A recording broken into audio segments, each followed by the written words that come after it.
Hello, मी ऋतुजा. हम्पीतला दुसरा दिवस सुद्धा खूप जास्त भारी गेला. सकाळी सकाळी लवकर उठलो, रेडी झालो आणि खूप एक्सायटेड होतो कारण बाकीचे स्पॉट्स एक्सप्लोअर करायचे होते. आणि सुरुवात केली पुष्करणीपासून. ही पुरातन काळातील पाण्याची टाकी होती जी की दगडात कोरलेली होती. त्यानंतर आम्ही विजय विठ्ठल मंदिराकडे निघालो. हे हम्पीतलं आयकॉनिक मंदिर आहे. बाहेरून तुम्ही बघू शकता किती सुंदर मंदिर होतं आहे. त्यानंतर आम्ही आतमध्ये एंट्री केली आणि जाताच आम्हाला सगळं काही दगडातच कोरलेलं दिसलं आणि आमच्या गाईडने आम्हाला या मंदिराचा सगळा इतिहास सांगितला. त्यानंतर होता स्टोन चॅरियट. हा हम्पीचा अभिमान आहे आणि तुम्ही याला 50 रुपयाच्या नोटेवर बघू शकता. आणि हा रथ जवळून तर खूप सुंदर दिसत होता आणि हा पण पूर्णपणे दगडातच कोरलेला होता. त्यानंतर आम्ही आजूबाजूचा परिसर एक्सप्लोर करायला सुरुवात केली आणि सगळं काही दगडातच कोरलेलं होतं. हा म्युझिक हॉल आहे आणि याच्या पिलर्सवर जर तुम्ही थाप मारली तर तुम्हाला संगीत ऐकू येते. त्यानंतर आम्ही सभामंडप बघायला गेलो.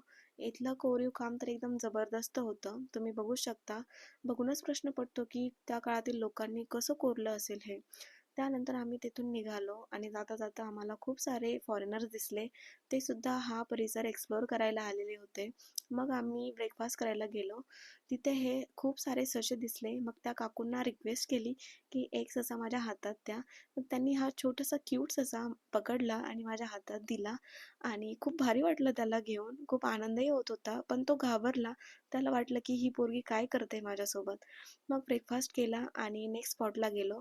नेक्स्ट स्पॉट होता क्वीन्स पाथ आणि हा पण दगडातच कोरलेला होता आणि खूप जास्त सुंदर होता. त्यानंतर नेक्स्ट लोकेशनला गेलो. नेक्स्ट स्पॉटचं नाव होतं महानवमी डिब्बा. नाव वाचून तर काही समजले नाही, पण आतमध्ये गेल्यावर समजलं की हा खूप मोठा स्टेज आहे आणि ते नवरात्रीच्या काळात उत्सव व्हायचे. त्यानंतर आम्ही नेक्स्ट ठिकाणी गेलो जे की होतं हजाररामा टेम्पल. आणि याला हजाररामा टेम्पल म्हणतात कारण याच्या प्रत्येक पिलर्सवर आणि प्रत्येक भिंतीवर रामायण कोरलेलं आहे आणि रामायणाचा प्रत्येक सीन इथे कोरलेला आहे. खूप छान मंदिर होतं हे पण.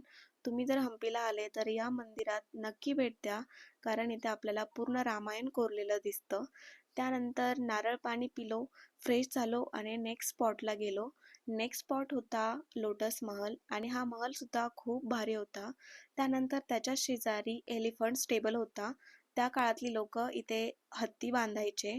त्यानंतर आम्ही लंच केला आणि आमचं नेक्स्ट लोकेशन होतं लक्ष्मी नरसिम्हा टेम्पल आणि त्याच्या शेजारी बडविलिंग टेम्पल होतं आणि तिथेच हा खूप मोठा शिवलिंग होता. त्यानंतर आम्ही गणेश मंदिरात गेलो, दर्शन घेतली आणि हम्पीच्या सगळ्यात भारी मंदिर म्हणजे विरूपाक्ष मंदिरात गेलो. तिथेही आम्हाला लक्ष्मी भेटली. तिचा आशीर्वाद घेतला. खूप छान मंदिर होतं हे पण. आणि त्यानंतर हेमकुटा हिल्सवर आम्ही सनसेट बघण्यासाठी गेलो होतो. हे पण खूप भारी ठिकाण होतं. इथे आम्ही मस्त सनसेट एन्जॉय केला. खूप साऱ्या गप्पा मारल्या आणि खूप सारा आनंद घेतला आणि हा शेवटचा स्पॉट होता. त्यानंतर थोडीशी स्ट्रीट शॉपिंग केली आणि त्या बाजारात सगळं काही हँडमेड वस्तू होत्या. खूप भारी वाटला हा बाजार पण. आणि असा होता आमचा हम्पीचा दुसरा दिवस. Thank you for watching. Bye.